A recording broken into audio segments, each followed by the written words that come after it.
Assalamualaikum warahmatullahi wabarakatuh. Perkenalkan, nama saya Feril Andrea HR Ardiansyah dari kelas UTKP 2. 6 peran Indonesia dalam perdamaian dunia melalui hubungan internasional. Peran Indonesia dalam perdamaian dunia menjadi bukti dari penerapan pembukaan UUD 1945 pada alinea keempat. Indonesia bahkan sudah menunjukkan komitmennya sebagai negara yang menjunjung tinggi perdamaian dunia sejak merdeka tahun 1945. Indonesia mulai bergabung dalam misi-misi perdamaian di bawah naungan PBB pada tahun 1957. 6 peran Indonesia dalam perdamaian dunia diantaranya adalah 1. Pencetus Konferensi Asia Afrika 1955. Indonesia merupakan salah satu negara pelopor tercetusnya Konferensi Asia Afrika 1955.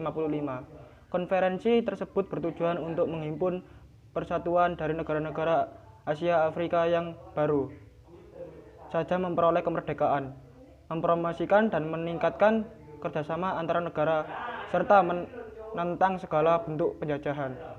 Konferensi ini dipelopori oleh 5 pemimpin negara yang salah satunya adalah Indonesia, yakni diwakili oleh PM Ali Sastroamidjojo. Keempat negara lainnya ialah Indo. Pertemuan pertama antara kelima pemimpin negara dilaksanakan pada 28 April sampai 2 Mei 1952 di Colombo, Sri Lanka. Indonesia melalui PM Ali Sastroamidjojo mengusulkan adanya Konferensi Asia Afrika. Pertemuan kedua dilaksanakan di Istana Bogor pada 29 Desember 1952 untuk menantang konsep Konferensi Asia Afrika, tujuan persidangan dan negara mana saja yang akan diundang. Indonesia kemudian menjadi tuan rumah dari Konferensi Asia Afrika, tepatnya di Bandung. Konferensi dilaksanakan pada tanggal 18 sampai 25 April 1955. Ini menghasilkan prinsip utama gerakan non-blok yang disebut Dasar-Sila Bandung.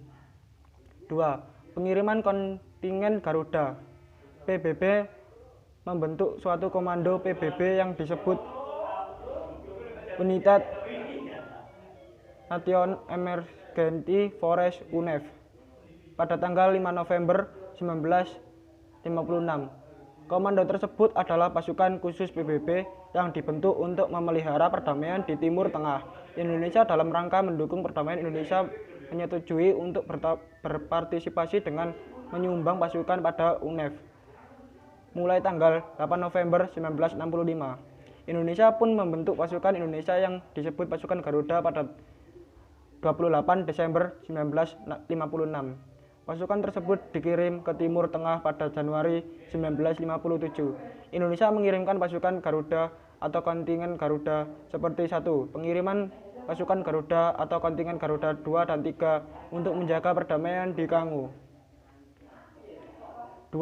Pengiriman pasukan Garuda 4, 5, dan 7 untuk menjaga stabilitas Indo-Cina karena Perang Vietnam. 3. Pengiriman pasukan Garuda 6 dan 7 ke Timur Tengah. Hingga kini pasukan Garuda masih aktif berpartisipasi dalam menjaga perdamaian dunia. 3. Pelopor gerakan non-blok. Indonesia merupakan salah satu pelopor dari gerakan non-blok. Gerakan non-blok merupakan suatu perhimpunan dari negara-negara yang tidak beranalisis dengan negara-negara dengan kekuatan besar manapun. GNB muncul akibat terjadinya perang dingin antara blok timur dan blok barat. Kondisi perang dingin menyebabkan negara-negara yang baru merdeka di kawasan Asia, Afrika, dan Amerika Latin menjadi target rebutan pertarungan pengaruh. Hal ini mengakibatkan banyak konflik terjadi, seperti Perang Korea dan Perang Vietnam. Hal ini memotivasi para pemimpin dari Asia dan Afrika untuk membuat gerakan supaya tidak terpengaruh persaingan tersebut. Gerakan non-blok dibentuk oleh negara-negara yang khawatir akan menjadi korban perang dingin. Presiden Soekarno bersama pemimpin-pemimpin negara lainnya akhirnya mendeklarasikan keinginan untuk tidak terlibat pada konferensi tersebut. Berpartisipasinya Indonesia dalam GNB menunjukkan upaya Indonesia untuk menjaga perdamaian dunia secara tidak langsung. Hingga kini organisasi ini beranggotakan 120 negara. 4. Pelapor ASEAN. Indonesia sempat berkonfrontasi dengan Malaysia, tetapi akhirnya kedua negara tersebut berdamai. Kedua negara bersama dengan negara Asia Tenggara lainnya, yakni Singapura, Filipina, dan Thailand, merasa perlu untuk menciptakan perdamaian antara negara di kawasan Asia Tenggara. Hal tersebut dibuktikan dengan terbentuknya ASEAN pada akhir tahun 1967. ASEAN dibentuk untuk mempererat hubungan sosial, politik, ekonomi, dan keamanan di Asia Tenggara. Jumlah anggota negara ASEAN sebanyak 10 negara ditambah 5 negara perluasan.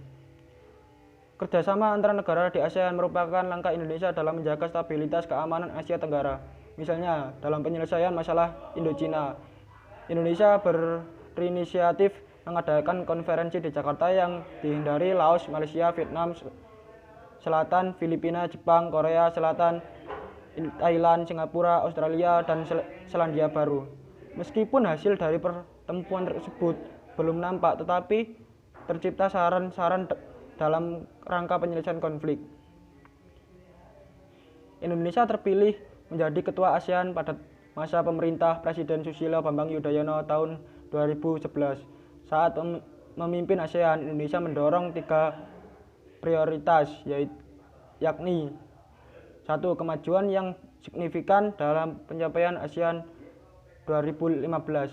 2. Dipeliharanya kondisi kawasan Asia Pasifik yang aman dan stabil. 3. Menggulirkan visi ASEAN untuk 10 tahun mendatang berdasarkan pada tema ASEAN Community in a Global Community of Nations. 5. Berperan aktif dalam PBB. Indonesia menjadi anggota resmi PBB pada tanggal 28 September 1950. Indonesia sempat keluar dari PBB karena perselisihan yang terjadi antara Malaysia dan Indonesia. PBB saat itu mengangkat Malaysia sebagai anggota tidak tetap Dewan Keamanan PBB. Menurut Indonesia, Malaysia adalah negara boneka Inggris. Namun Indonesia kembali masuk menjadi anggota PBB pada era Orde Baru tanggal 28 September 1966. Indonesia memiliki berbagai macam peran di PBB.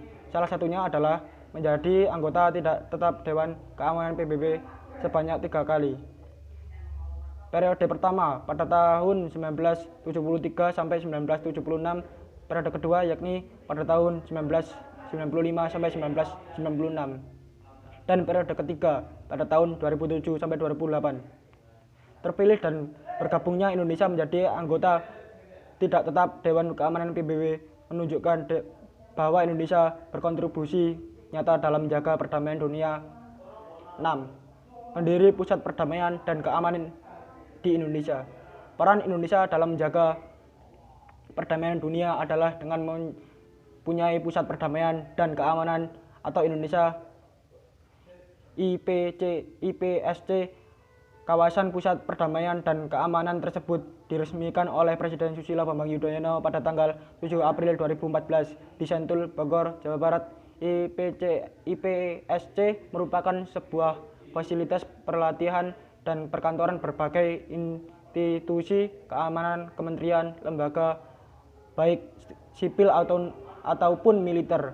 Kawasan tersebut disebut Canti Dharma dan bertempat di Sentul, Bogor, Jawa Barat. Kawasan tersebut dikelola oleh Badan Instalasi Strategis Nasional, Kementerian Pertahanan Republik Indonesia. Instansi kementerian dan